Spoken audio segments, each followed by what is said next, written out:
thousands of people have mysteriously vanished in America's wilderness. Join us as we dive into the deep end of the unexplainable and try to piece together what happened. You are listening to Locations Unknown.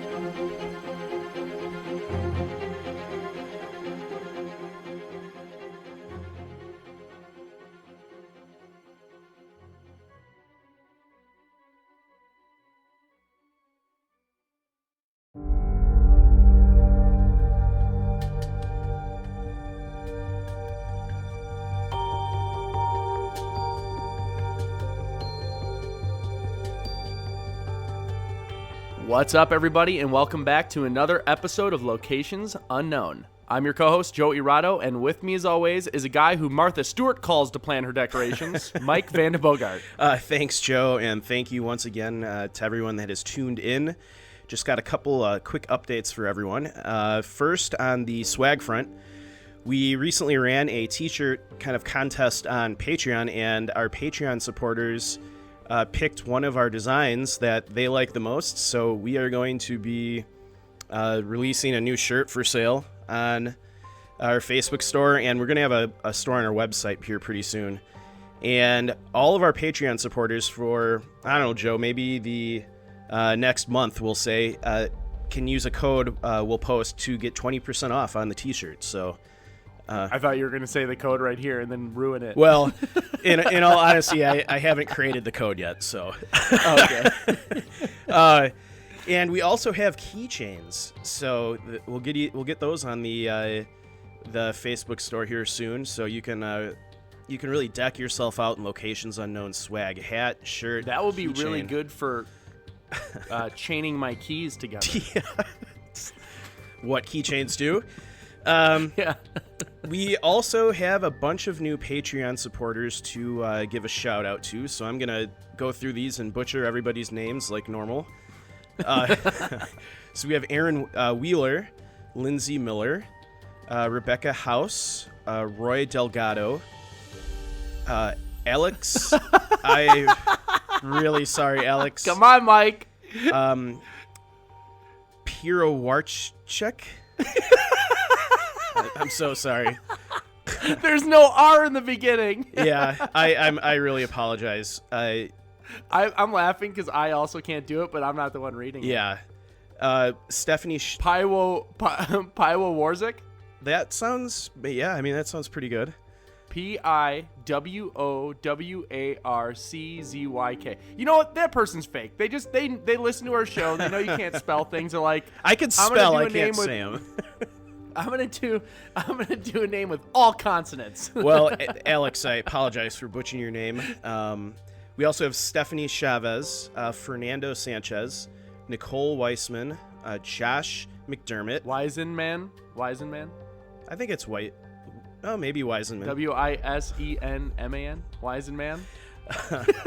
Josh McDermott and Kristen Robertson. So thank you so much to all of the new Patreon supporters. Joe and I are trying some new stuff to get more involved with the Patreon supporters. We're going to have a wall of fame on our website. One of those things definitely is not learning names, though. We're not doing that. We try to make an effort. We're going to have we're going to have a phone number where people can call in and leave voicemails that we'll discuss on the show, which that'll be interesting. We have a Discord channel that Joe and I should be on there more often. So if you guys, leave messages and things like that, we'll see them.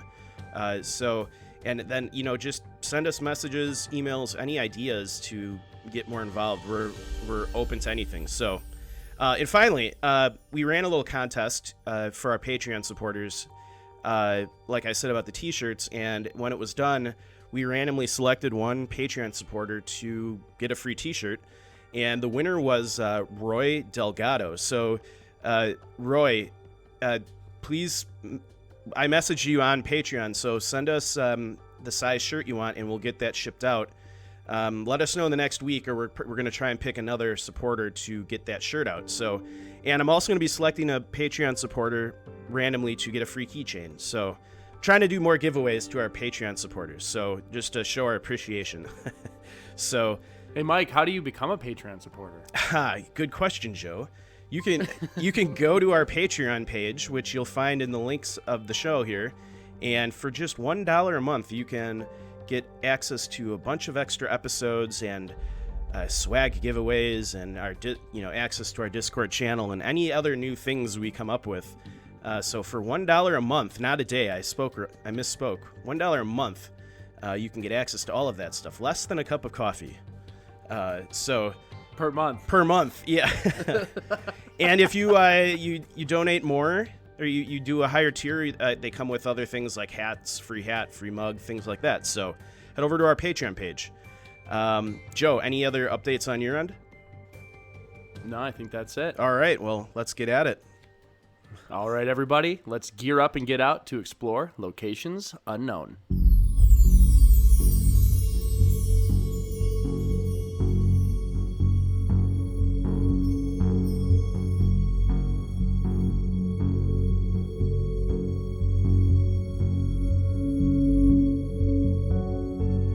The Nevada Triangle, a vast area in the American Southwest, has been the site of more than 2,000 aircraft disappearances over the last 60 years.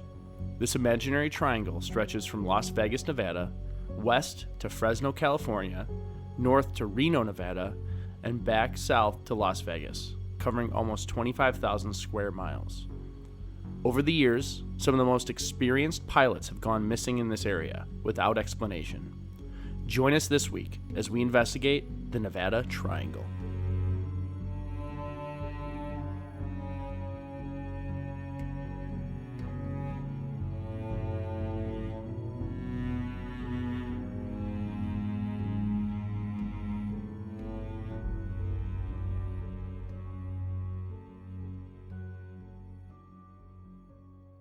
The Nevada Triangle, covering roughly 25,000 square miles, which is half the size of England. Included in its borders are several famous national parks, including Death Valley, Kings Canyon National Park, Sequoia National Park, Yosemite National Park. 400 miles of the Sierra Nevada mountain range also run border between Nevada and California. The popular tourist destination Lake Tahoe is also on its northern border, and the mysterious U.S. government installation Area 51 flanks its eastern border. Over the last 60 years, over 2,000 aircraft have crashed or gone missing in the triangle. That's more than the Bermuda and Alaskan triangles combined. This equates to an average of about 33 incidents per year when compared to the national average of U.S. aviation deaths of 393. This means over 8.3% of all U.S. aviation deaths happen in the Nevada Triangle. So just a note on that stat, that is kind of a generalization just to kind of give people an idea of how many planes go missing and crash in this stretch of land every year. So it's not... Yeah, it's a big area, but compared to everywhere else, a lot of it's happening in this one concentrated spot. Yeah, and I think anyone who is a pilot or into aviation knows that flying is a pretty safe thing to do. Even private flying, with how many people fly, is, not, there's not a lot of death involved. But when it comes to the Nevada Triangle, there definitely is an above average number of disappearances, crashes, strange things happening. So... I wonder why that is. Do you think we'll learn more about it? We will, Joe. Okay. So the Nevada Triangle, part of the reason why a lot of this happens is because the Nevada Triangle does have some of the most extreme terrain and weather of any place on Earth, not just in the United States. So just within, I believe it's like I want to say maybe 100 miles or less, you've got the lowest place in the United States, Death Valley, at 86 feet below sea level. And then you have the highest point in the lower 48, Mount Whitney, at 14,505 feet, which is located in the Sierra Nevada range. So right away, you've got some amazing contrasts in terrain. And, that kind of creates a lot of weather conditions, I imagine, that affect, pilots. You also have some pretty extreme precipitation that happens in the Sierra Nevada range. So a lot of U.S. records have been set in the Nevada Triangle area. So, for example, In 1985, Lake Tahoe set the 24-hour snow record with 67 inches of snow. Jeez. Yeah. Holy cow. Yeah. And then in the 1906 and 1907 season, Tamarack, California set the seasonal snowfall record with 884 inches of snow in one season. So, yeah, so it's, it's some pretty extreme weather. And, as we get into this, you'll see that, on the sane side of theories, I think weather probably does play a good chunk of, factor of what's going on to these pilots. But here's some other just kind of interesting facts about areas within the Nevada Triangle. Obviously, Yosemite National Park sits within the Triangle, and that's home to the tallest waterfall in the United States, which has a vertical drop of 2,425 feet. Yosemite Falls, which, Joe, I actually got to see in person last fall. It's pretty amazing to see in person. If anyone's ever out in California, you got to go to Yosemite. It's one of the... Did you see any moonbows? No, because of COVID, we weren't allowed to overnight in the park. So, yeah. So we'll have to go back. We'll have to do an actual backcountry hike in Yosemite. Yeah, I want to go, so I'm in on that one. I was busy filming. That's why I wasn't there. Yeah. So the climate of the Sierra Nevada mountain range is impacted by California's Mediterranean climate, but at higher elevations, you experience an alpine climate. And just like I said, you can get a season where you have 884 inches of snow. So pretty wild extremes in weather. Like I mentioned earlier, Death Valley is only 76 miles from the highest point in the country, Mount Whitney. As of January 2019, Nevada had 192 open missing persons cases, or 6.4 missing people per 100,000 people. So that would put it at the 13th worst in the country. So if you think about Nevada, if any of you have ever been there, it's really basically just two cities, Reno and Las Vegas. The rest is, I don't want to, there probably are people that live in other parts of Nevada that'll get mad by this, but it's mostly desert. So that's quite a high number for missing people for kind of a state that's really only made up of two cities, big cities. So it's just an interesting little fact. And finally, Yosemite, as many of you who have listened to a lot of our episodes, is known for as being a hotspot for unexplained disappearances.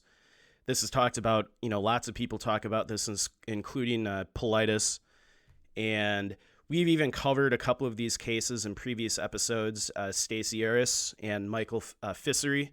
We also interviewed Michael's sisters on his disappearance. So if you're interested in those cases, check out our back catalog of episodes. So Joe, the really fun stuff to talk about now is some of these strange disappearances that have happened in the Nevada Triangle going back to World War II.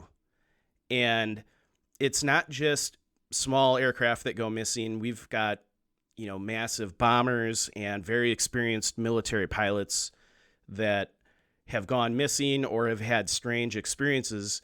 So I'm just going to cover a couple of these, and then we'll talk about theories, and maybe I'll get your opinion, Joe, on what you think. Yeah, I've been biting my tongue a lot. Yeah. I keep wanting to say stuff, and I'm like, end of the episode. Yeah. End of the episode. So we're going to go back to 1941 to start our timeline. So Lieutenant Leonard C. Leiden was flying an Army Air Force P-40 Warhawk over the mountains when he experienced mechanical troubles and had to bail. While he safely landed within a mile of where he saw his plane go down, which was in the remote section of Sequoia and Kings Canyon National Park, he was never able to find the crash site. There's not a lot of information on this case, but I actually did get onto a forum where there are they're called professional wreck hunters. And they basically just scour the planet for downed aircraft from like World War II and like the Korean War and all those, wars of the past. And to this day, professional wreck hunters have not been able to find evidence of where this plane went down. They haven't been able to find wreckage, and they have scoured this area of Kings Canyon National Park.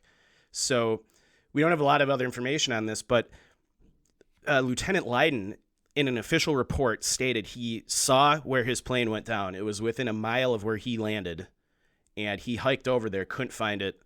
And now, since 1941 to present day, the plane has never been located. That's crazy. I know, isn't it? That's insane. Like he's alive and reported the area, because it's not like, all right, we got this whole area to look. Yep. He saw it, and you could even say, okay, maybe he was distressed because he had his plane went down, whatever. But still, it's like you could do math and say, okay, if you landed here, we picked you up here, you were flying this way, this is where you said the plane was. Let's just do a big grid. Yeah. And it's a plane. Yep. It's not like he dropped like a suitcase and they're trying to find it. No. And I mean, he saw it. He said it was less than a mile of where he landed. It's unexplainable. But here's even if he was wrong and it was 5 miles. Yeah. That's still like, you have a good area. It's aliens. I'm it's done. aliens. That's It's aliens. They took it. It's aliens. Well, and right. the thing, and the thing that is even more interesting about that is you've had professionals trying to find the plane for 60 years and they can't find it. I mean, it's not like the grid of where they need to search is that big. They kind of know where it went down. So where's the plane? So that's our first kind of mysterious disappearance that stands out in the triangle. Our next one is not too many years later. So this one is, I think, less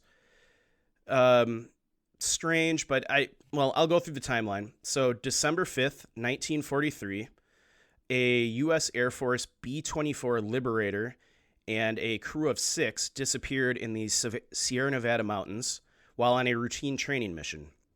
The B-24 was supposed to fly from Fresno's Hammerfield to Bakersfield, California, on to Tucson, Arizona, and then back to Fresno. So the plane disappeared. So the following day, an extensive search by the military kicked off, and they launched an additional 9 B-24s to aid in the search. However, during the search, one of the 9 B-24s, piloted by Squadron Commander Captain William Darden, and 5 of his 7 crew also went missing. And this is a little bizarre. So obviously they went missing while searching for this first bomber. The plane would eventually be discovered in 1955 when Huntington Lake Reservoir was drained for repairs. According to U.S. military records, the second bomber experienced high wind turbulence and began to lose hydraulic pressure.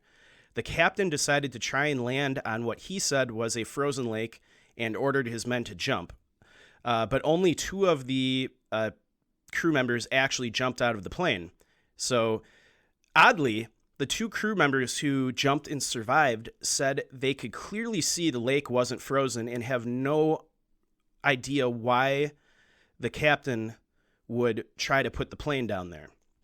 So, the first plane's disappearance went unsolved for 15 years until it was found by a U.S. Geological Survey team high up in a remote section of the Sierra Nevada mountains near what then was an unnamed lake that is now called Hester Lake, named after the father of the pilot from the first bomber.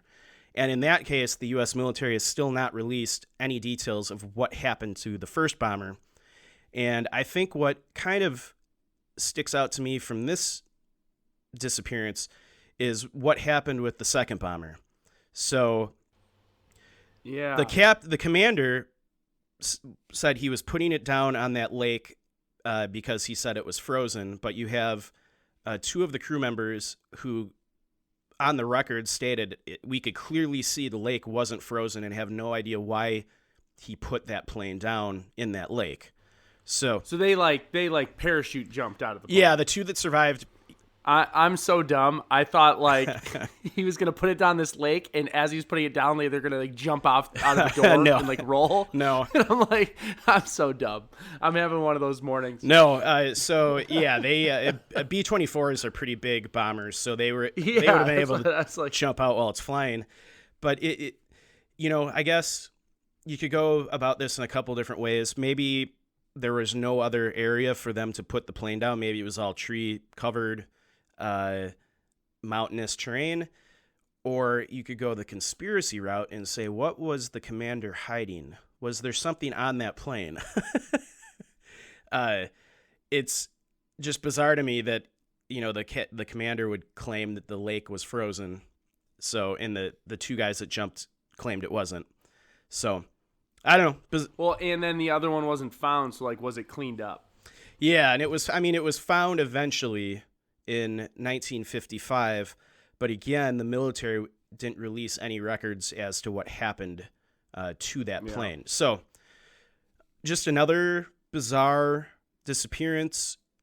And it's not unusual for military aircraft to go down. It still happens to this day. I know it's sad. Yeah, they're just flying so much and launching so many times, it's a numbers game. Yeah, and I mean, it's there, especially today, some of these aircraft are incredibly complex machines, and a lot of things can go wrong. But people forget too, back in the 40s, and we'd only been flying for a couple decades. In the 1940s, flying was still a pretty dangerous endeavor back then. Flying is still new. Yeah, it's true. If you think about it, in the length of the entire history of civilization, we just started flying. Yeah, it's true. And not to get into flying that much, but it's incredibly safe now. If you look at how many people are in the air at any given time, flying is safer than any other form of transportation. It's really an engineering marvel at how incredibly safe it's become. But it has not always been that way. So, yeah. Okay. So moving on to our next incident, this one is very interesting. This is probably my favorite of the I guess I shouldn't say favorite, but it's the most interesting, I think. So it's May 9th, 1957. Lieutenant David Steves was flying a T-33 training jet out of Hamilton Air Force Base near San Francisco, and he was on his way to Arizona. When he didn't arrive on time, an extensive search and rescue operation kicked off, but failed to turn up him or his jet. After the search, they searched for several days. They didn't find him. The U.S. military officially declared him dead. Amazingly, 54 days later, Steves shows up in a remote camp in Kings Canyon National Park. And according to Steves, something had exploded in his plane, and he had to eject from the jet. During his landing, he severely injured both his ankles and had to drag his parachute with him for more than 20 miles at high elevation and freezing temps. And he also went over 15 days without food or shelter. He eventually found an abandoned National Park service cabin where he found some stocks of food to eat, and he stayed in that cabin and eventually built up the strength to continue hiking towards civilization, where he was eventually found. So, yeah, so he... That's awesome. Yeah, I'm shocked they didn't turn this into a movie, or maybe they did. But he apparently took the parachute with him to keep warm. So, amazing story of survival. But in 1977, a group of Boy Scouts hiking in the area found a canopy that authorities believed was from Steve's T-33, but the wreckage has never been found. So this is kind of interesting. So I'll say my questions I had was, what happened to his jet? Is it just lost in the wilderness? Now, when I was doing research on this specific incident, there was a lot of, because this was at the height of, the Cold War was kicking off. We were kind of getting into a competition with the Russians at this time. And there was a lot of rumors that he sold the crashed jet to the Soviets, and that he was kind of like a Soviet double agent within the United States military. Oh, like he might have landed it somewhere, and then he built this elaborate backstory. And... Something like that, yeah. And he claimed that's totally not true. It did experience issues, and I had to eject. the thing that adds to the mystery is we'll never know because he actually ended up dying in a plane crash only a few years later in 1965.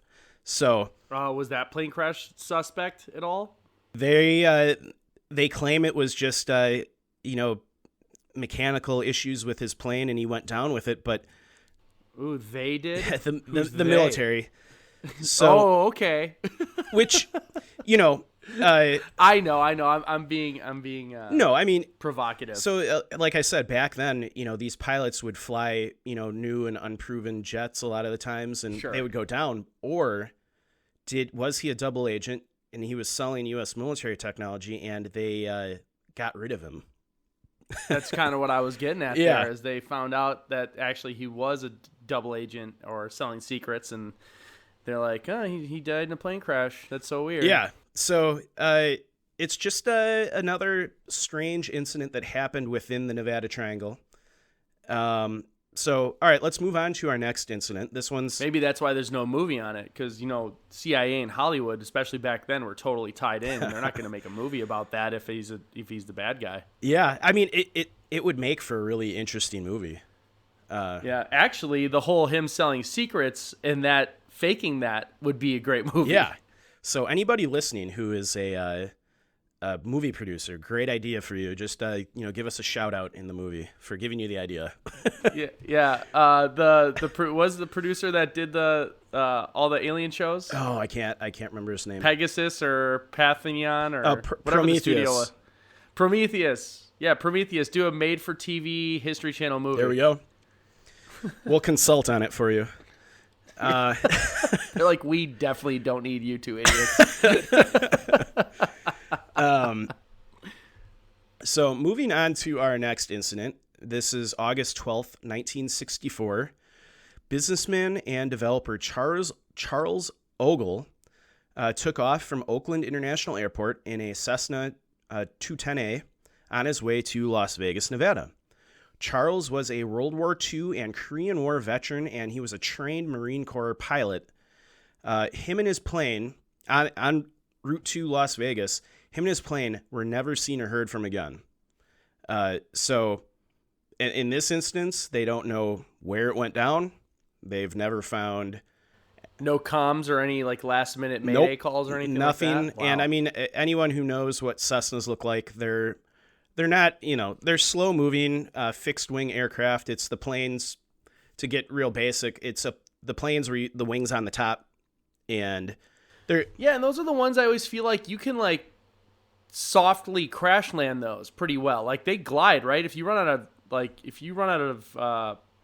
if the engine gas or stops, something, you can glide with those, right? Yeah, I mean, Cessnas are...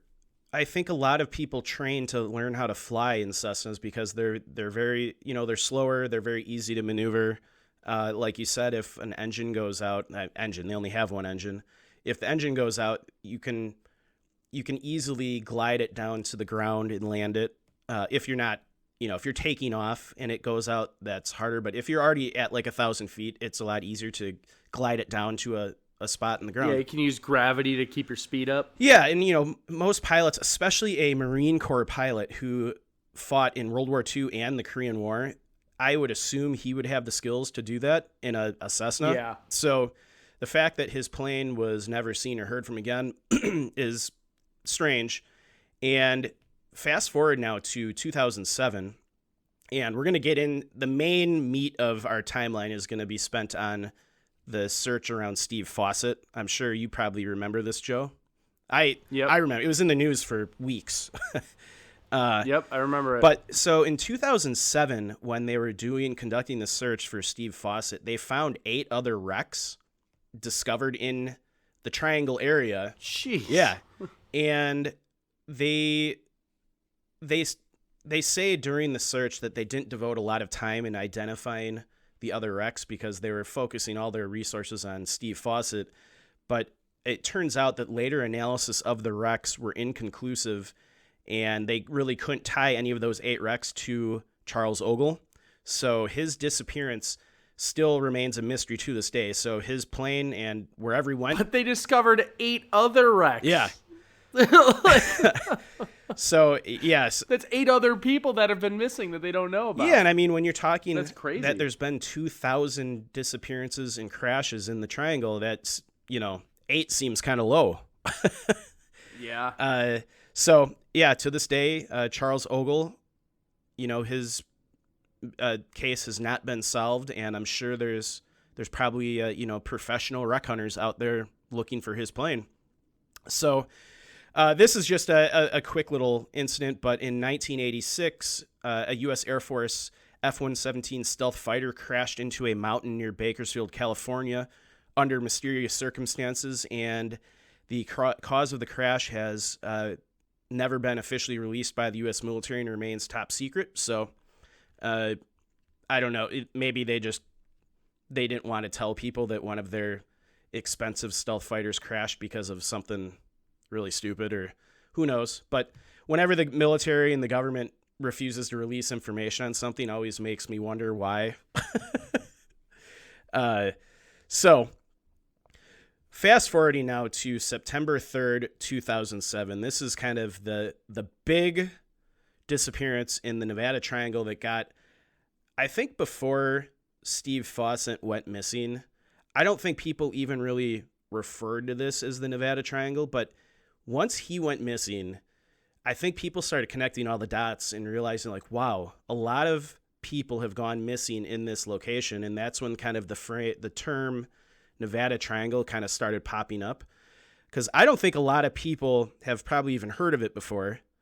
And when I was doing my research online, a lot of people, like, I live here and I've never heard of that before. And then they hear 2,000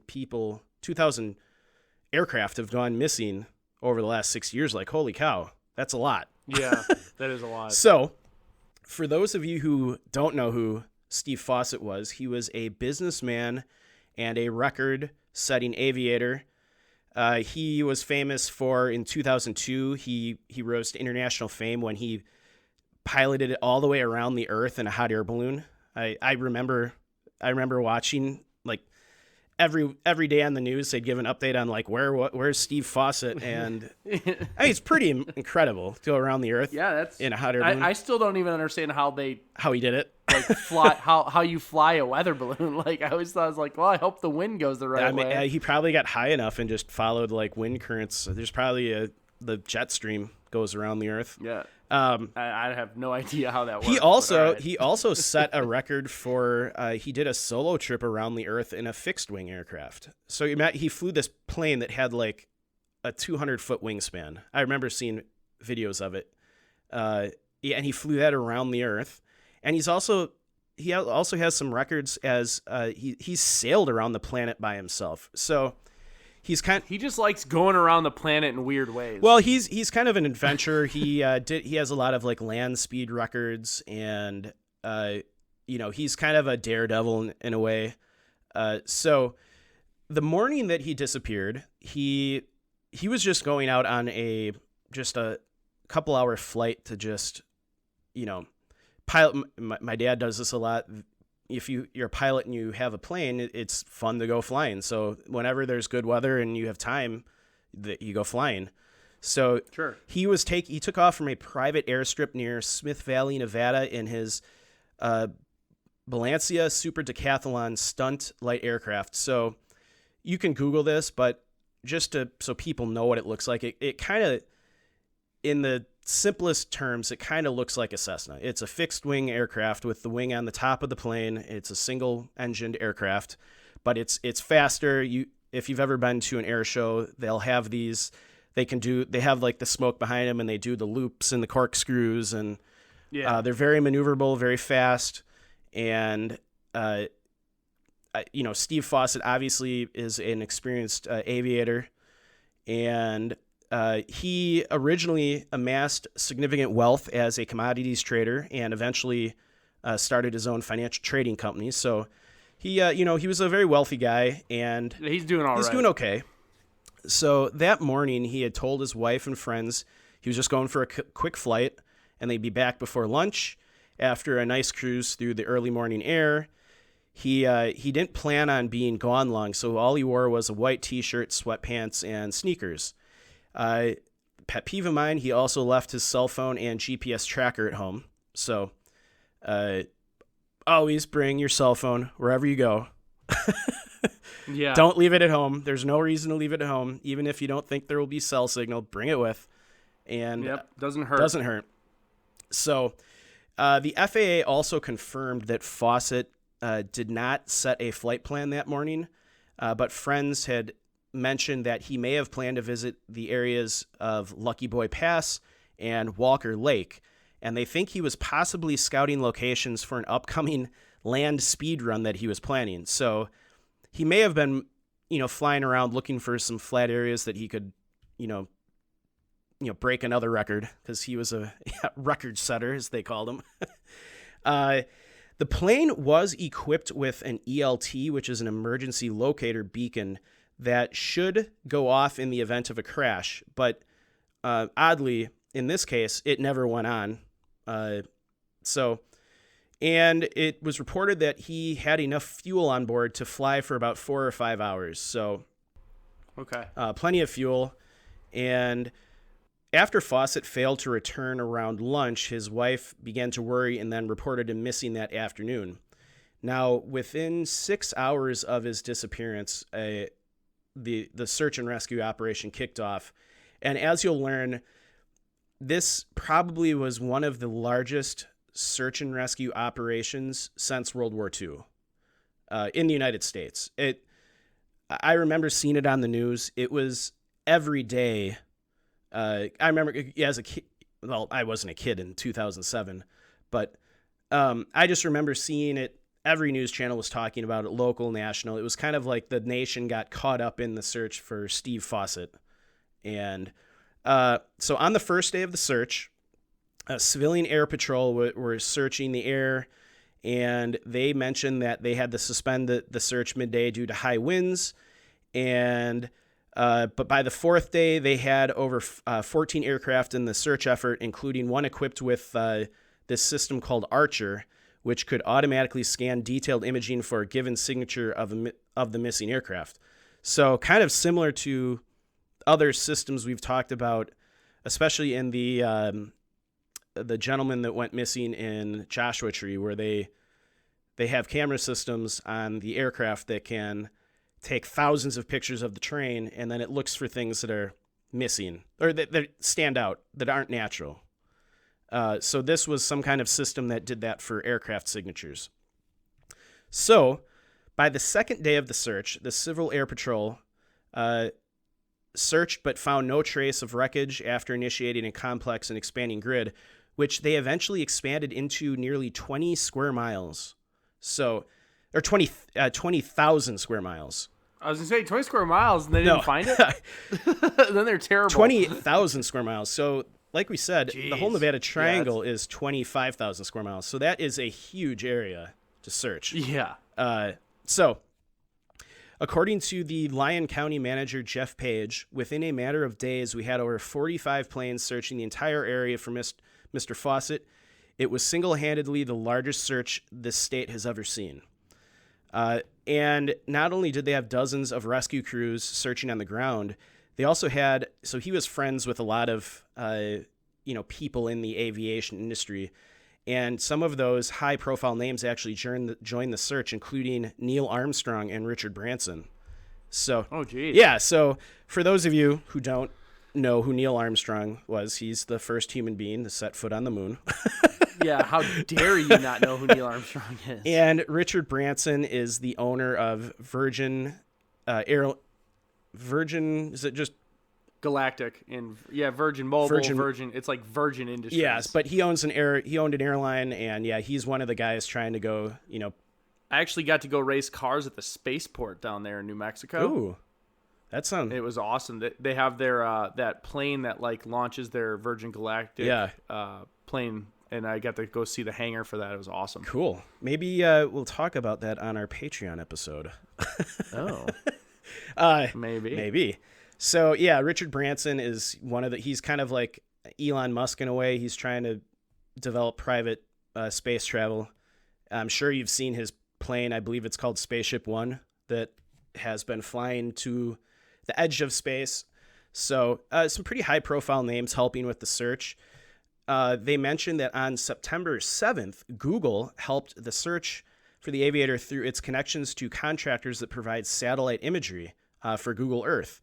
Branson said he and others were coordinating efforts with Google to see if any of the high-resolution images might include Fawcett's aircraft.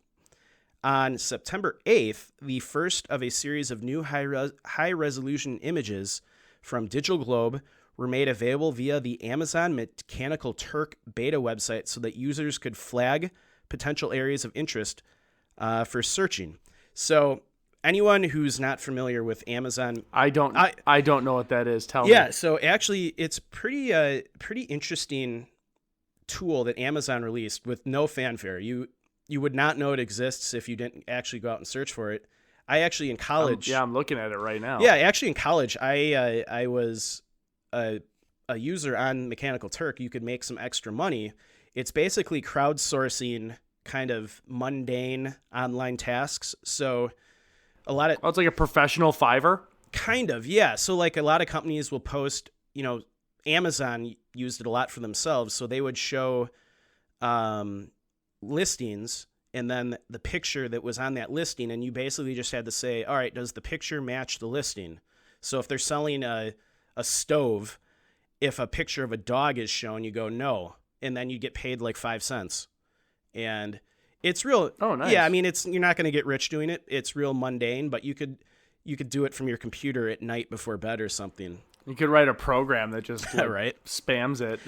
And they had all kinds of companies would sign up to have, these mundane tasks. It was kind of the age before, I think, a lot of the AI stuff that is probably doing that work now. But so by September 11th, they had up to 50,000 people scrutinizing more than 300,000 278 square foot images of land that they've been taking. And Peter Cohen of Amazon believed that by September 11th, the entire search area had been covered at least once. And obviously, they didn't find anything. So by September 10th, search crews had found 8 previously unidentified crash sites, some of which were decades old.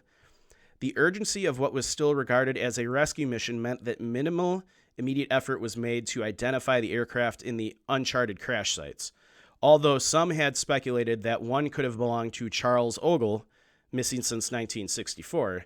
And I had mentioned earlier that eventually they said the 8 wrecks were they couldn't determine who they belonged to, so Charles is still regarded as missing.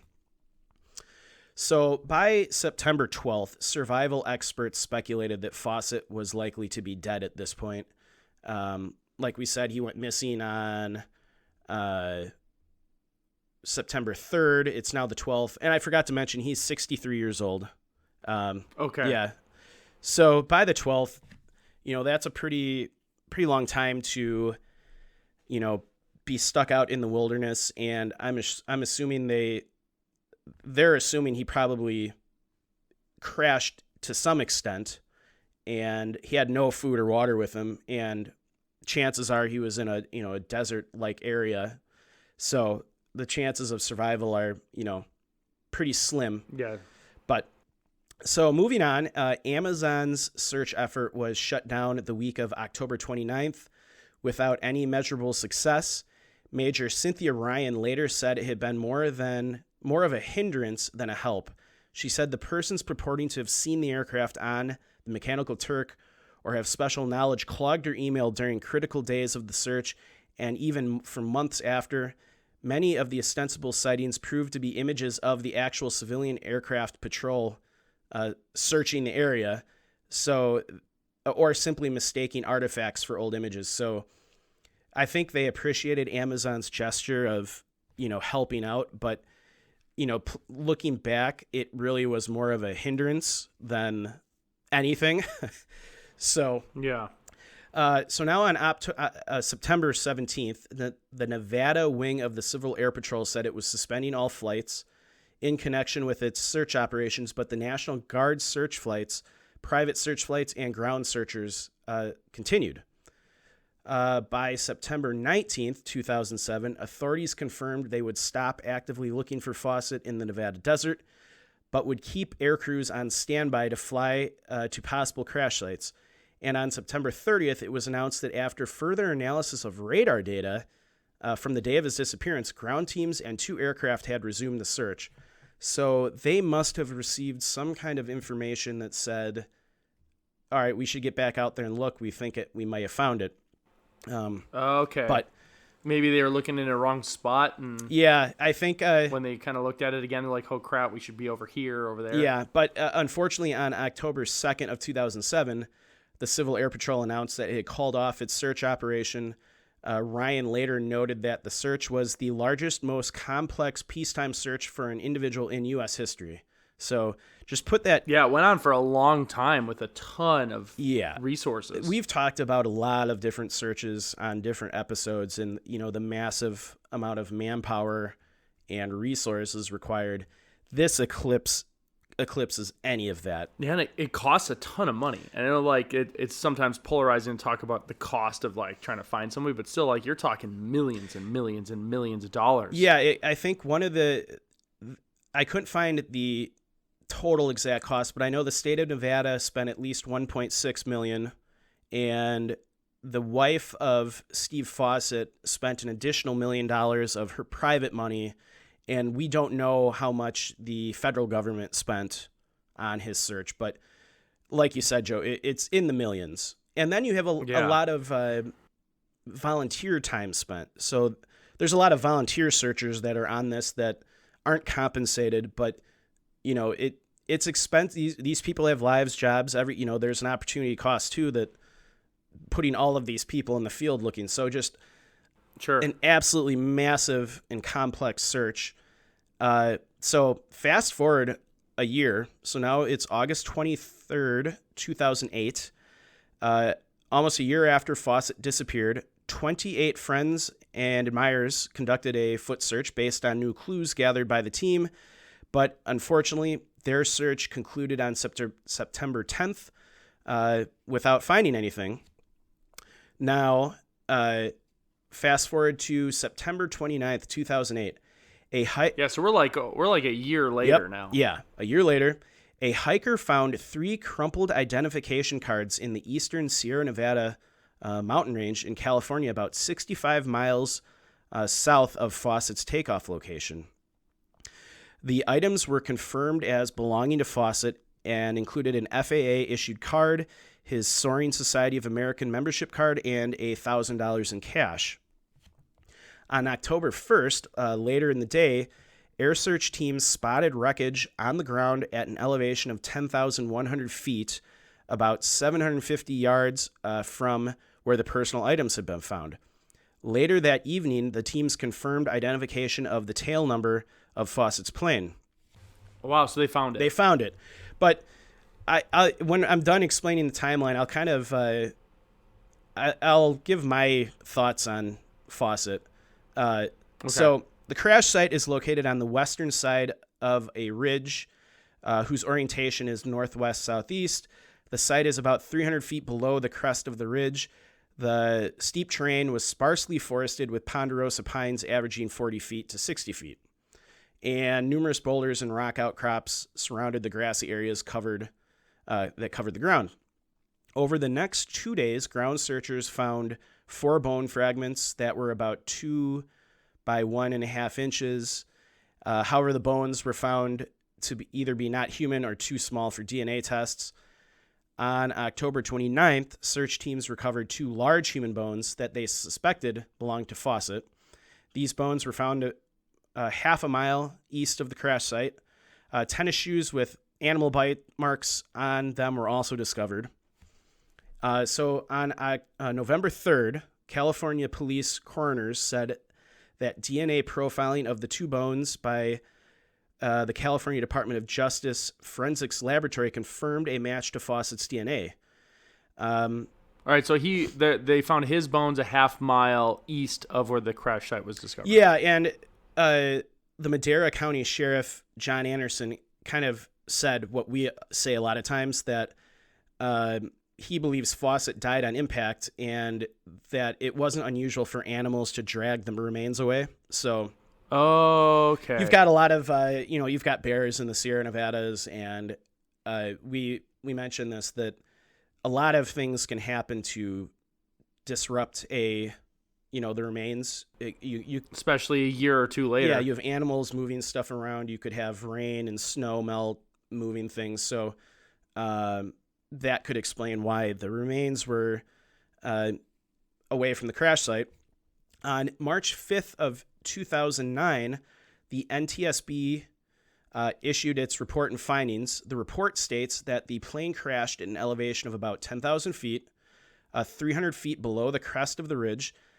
The elevations of the peaks in the area exceeded 13,000 feet. However, the density altitude in the area at the time and place of the crash was estimated to be 12,700 feet. The NTSB declared the probable cause of the crash as the pilot's inadvertent encounter with downdrafts that exceeded the climb capability of the aircraft. Contributing to the accident were downdrafts, high density altitude, and mountainous terrain. So, my biggest takeaway with this is, obviously, flying in mountains is more difficult than your typical, like, flying in Wisconsin or somewhere where it's flat. Any flat land. But Steve Fawcett was a very experienced aviator. He should be aware of those risks and things pretty. Yeah, he's pretty well read in on like what to do and where to go. Yeah, I mean, the man went around the planet in a hot air balloon. He flew around the planet in a single engine fixed wing aircraft. He sailed around the planet. He's not a dumb guy. He understands, risks. He was a very experienced pilot. I just have questions about what he was doing. If he was out searching for, somewhere to do a new land speed record, that's not up in the Sierra Nevadas. That would be, out in, the salt beds of Nevada. Sure. So was there something else going on here? Not just pilot error flying too close to the mountains. I know they say a lot of crashes do happen in the mountains because pilots are inexperienced and they underestimate the winds involved in. Yeah, this wouldn't be him. He wouldn't fly that close to the mountains. So I don't know. I feel like something else was going on with this crash. Maybe he had a medical emergency and became unconscious and had a heart attack or something, and his plane just flew too close to the mountains. Or there was a lot of, at the time, there was a lot of rumors going around in the public that he purposely disappeared to avoid the stress of life and things like that. I don't buy that. He was a successful. Well, and they found the body. Yeah. So I mean, it's while he was still missing, I'd say that would be a potential thing. So yeah. So the official cause of his disappearance was basically pilot error and wind conditions. I don't know. It just doesn't seem like something such an experienced pilot would do. I don't know. What do you think? Do you kind of in the same frame of that?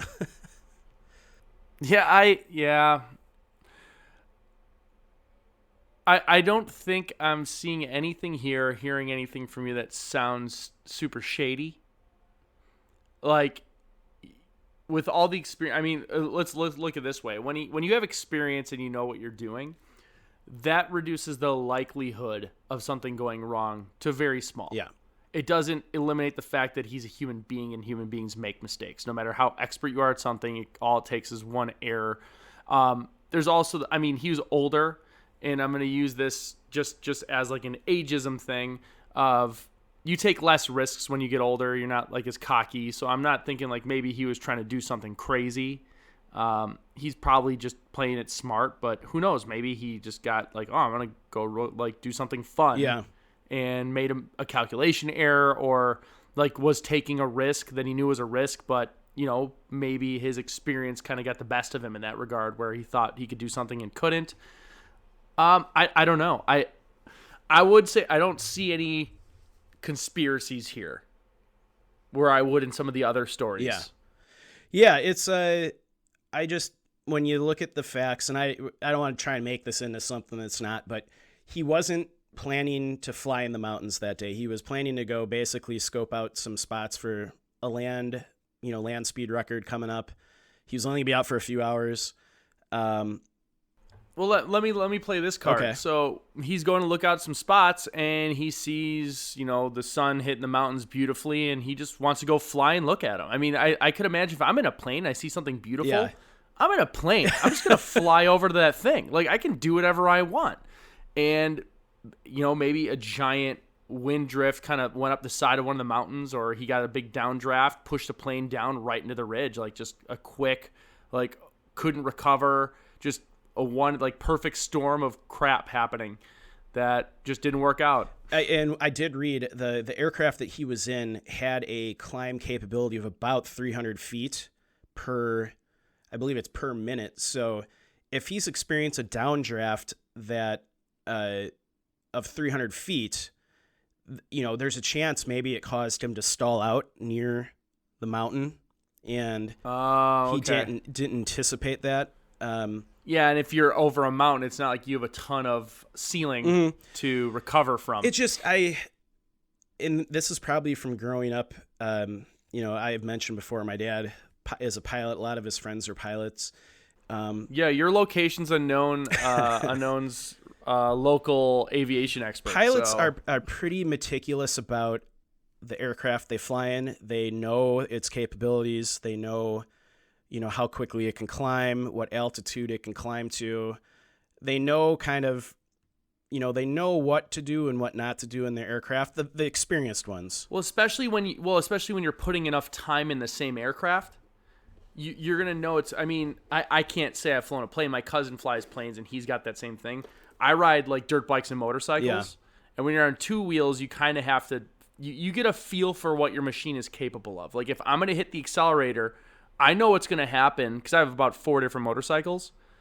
I know what's going to happen on each one, and they're all different. Yeah. And I just know because I put so much time in. Like, and a lot of people who ride motorcycles know it's defensive driving saves your life, and sometimes defensive driving is hammering on the accelerator to get out of the lane or something because someone's coming over. Yeah.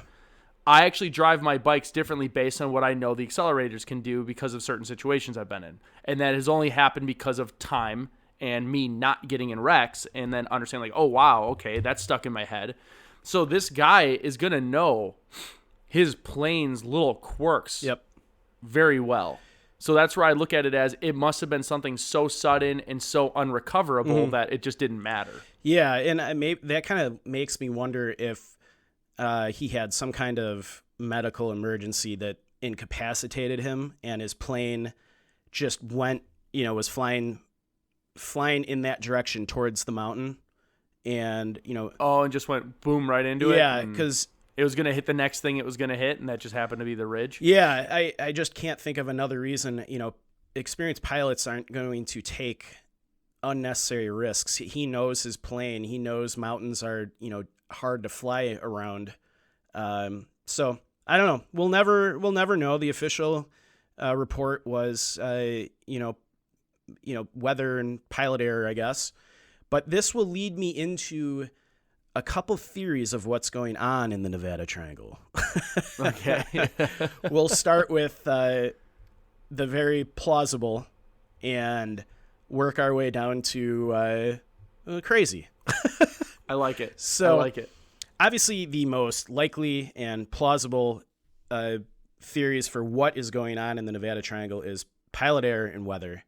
So, like we said, the Nevada Triangle is home to some very extremes in terrain, which from any prior episodes when, there's alpine environments that can cause a lot of weird weather events, and it can cause pop-up storm systems that creates heavy turbulence, and that can challenge even the most experienced pilots. As you see, Fawcett, experienced pilot, in some of the prior incidents, we have, Marine Corps pilots that have been trained on aircraft carriers and, military pilots. And it's not just small planes. B-24s are large planes. So, all of these unusual terrains can create, wild winds coming off the mountains. And, that's probably what's causing the majority of the crashes. And you have the situation where if you have a mechanical issue over the Sierra Nevadas, there's nowhere to put it down. I mean, unless you can jump out of the plane, you're going down and you probably won't survive. You can't, there's no like farm field to land it in. It's all mountain.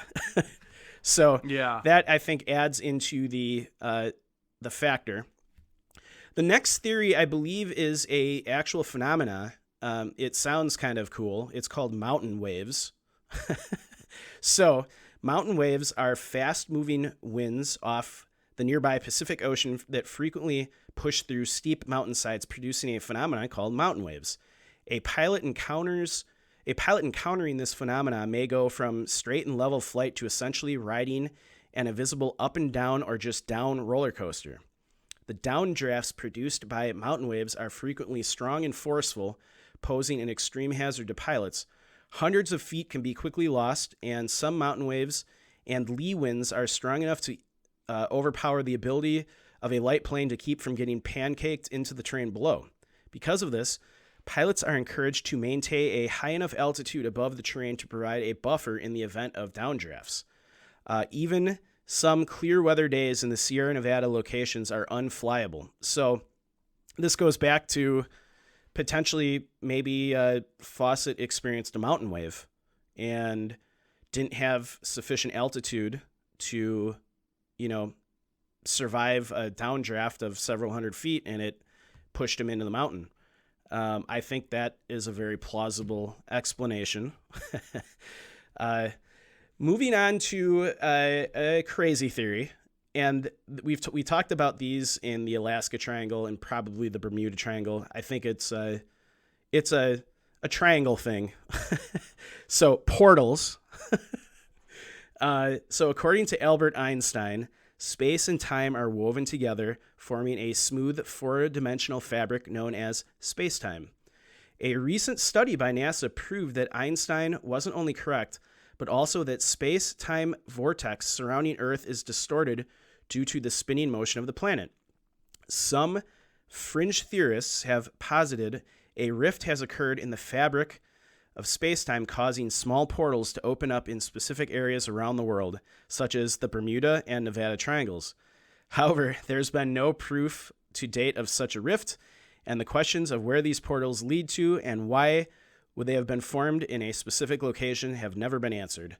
Well, that's just because we don't know enough about it yet. That's true. We just don't know. And I'm a big fan of Brian Greene. Yeah. Do you know who that is? Oh, yeah. I have a signed book from him. Yeah. Yeah. It's so for those who don't, he's a theoretical physicist, mathematician. He's big in string theory. He was actually just on, I think it's the most recent Rogan episode. I haven't listened to it yet. I'll have to tune in. But he talks about the relationship. I think they talked about quantum computing and how it works in string theory. But I mean, that's the more I learn about that stuff, the more I'm like, okay, maybe this answer isn't portals, but our understanding of space-time is kind of like he always talks about, first we don't know about something, then we know about it, and then we're able to manipulate it. Yeah. We're starting to really understand space-time and just how you describe that fabric of space-time. And once we understand it, we're going to be able to manipulate it. And that means wormholes. The interesting thing, too, is I'm not a physicist, so but I do like these documentaries. And a common thing that comes up is people talk, these physicists talk about gravity. And they say, we know how gravity works in the sense that, a mass has gravity. Kind of picture like if four people are holding a bed sheet, and you drop a bowling ball into the middle. The bed sheet is space-time and the bowling ball is mass. And that will create an impression in the bed sheet. And then other objects of less mass will then try to fall into that impression. But if they fall in just right, they orbit. And that's why things orbit, smaller things orbit bigger things. But they're like, we kind of know how it works, but we don't understand why it works. They don't they know gravity. They know the basics of it, but like they don't fully understand why mass has gravity. They don't understand why does mass bend spacetime. So things like that. So maybe there is some strange thing going on in these areas that we don't know. The episode you were in, Joe, on the History Channel, when they were talking about the Bermuda Triangle, they talked about that one pilot who was flying, and all of a sudden he said he was like in some kind of wormhole and came out the other end, and he was over Miami. But he was hundreds of miles away. 40 minutes. Yeah, he skipped like 40 minutes in time, and his clocks didn't match up. And I mean, he could be full of crap, or he could be truthful. Who knows? But or there was like a real quick tiny blip in space-time, like something caused a rift in the space-time that allowed that to happen. He was in the right place, right time, and was lucky enough that it didn't crash his plane. I mean, there are hundreds of disappearances in the Nevada Triangle that the plane has never been found. Now, that doesn't mean it's, in Alpha Centauri now because it went through some wormhole. But it just... No, it's that Simpsons episode where they're all dumping their garbage in the wormhole. Oh, yeah. And the aliens on the other side have like adopted all of our trash technology. Remember, they're like, because they're throwing away Microsoft Zune MP3 players, and all the aliens are like, Zune. Oh yeah, Zune. That's hilarious. So yeah, I won't spend any more time on portals because the final theory is a one that I really like. But yeah, I don't know. It's crazy. Probably not true, but it's fun to talk about. It is fun to talk about. So the final theory is Area 51 and aliens, because what would be a good conspiracy episode without talking about Area 51 and aliens? But the Nevada Triangle, Area 51 does flank its eastern border, a big chunk of it. And we have a whole episode on... And that's the big chunk that we can see. Yeah. Underground, yeah, I bet it encompasses a large area. Yeah, so we did an entire episode on Area 51. So you should go back and listen to that one. It's very interesting. Yep, self-plug. Yeah, self-plug. I should have actually put the episode number on here, but show prep. Like I said, eastern edge of the Nevada Triangle sits the highly classified government facility, Area 51. According to the U.S. Air Force, the site has been used since 1955 to develop and test weapons and experimental aircraft. Remains from the Roswell crash are allegedly stored at the facility. Episode 27. Okay. Sparking decades-long rumor that its real purpose is for studying and communicating with extraterrestrials. Security around the perimeter is extremely tight. Anyone who attempts to approach will quickly notice something far more unnerving than aliens, locked and loaded guards that have orders to shoot and kill.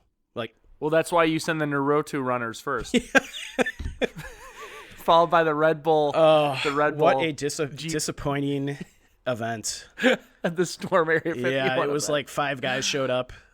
And then just got arrested immediately. Yeah. It's been on my bucket list to drive down that road as far as you can legally go and see the signs that say if you basically just to be there. Just be there. If you go any further, you'll get shot and killed. Kind of terrifying. But I may or may not know of a guy who's a friend that is going to go work there. Oh, well, you probably shouldn't. That's probably cool. Shouldn't say any more then. We'll save that for the Patreon episode. Yeah.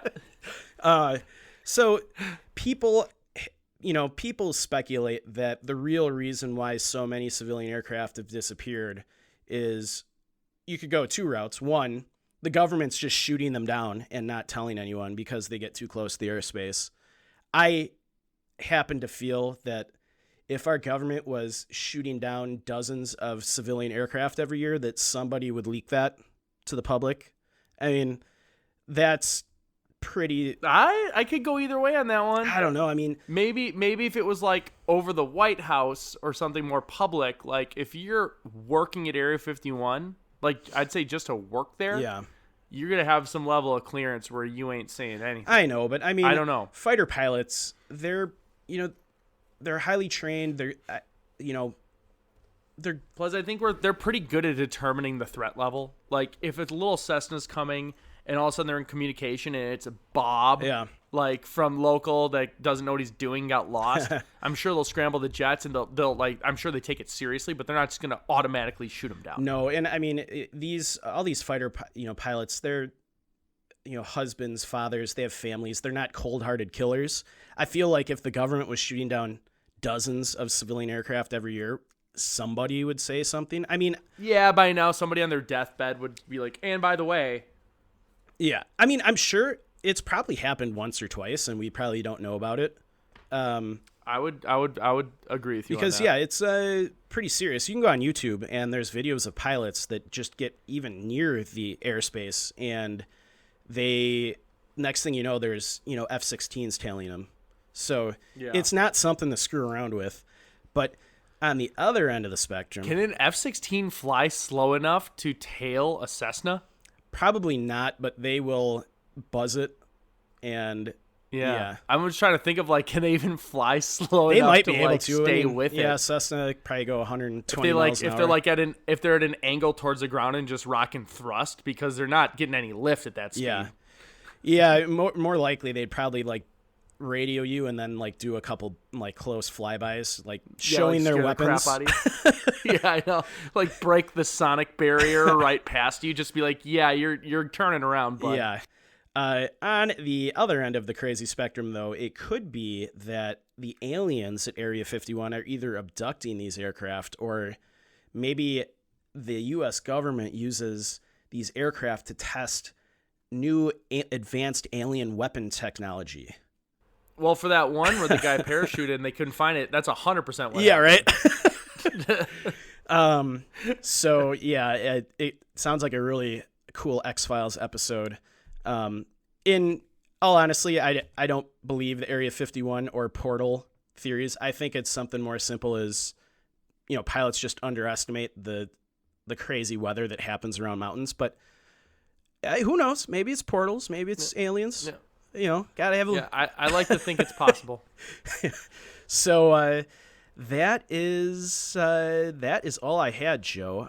I agree with you on that. I think it's more likely attributed to the thing that makes the most reasonable sense. But I like to always think that there's something I won't say more sinister going on, but something more interesting happening that makes it worth tuning into our show every time we post one. I would like to say I've hiked and survived 2 of the triangles now. So I've hiked in the Alaska Triangle and the Nevada Triangle, and I've made it out alive. Ooh. So. Oh. You're starting to really push the boundaries here. I know. Mike. We got to go on a sailing trip in the Bermuda Triangle. Then we'll have the trifecta.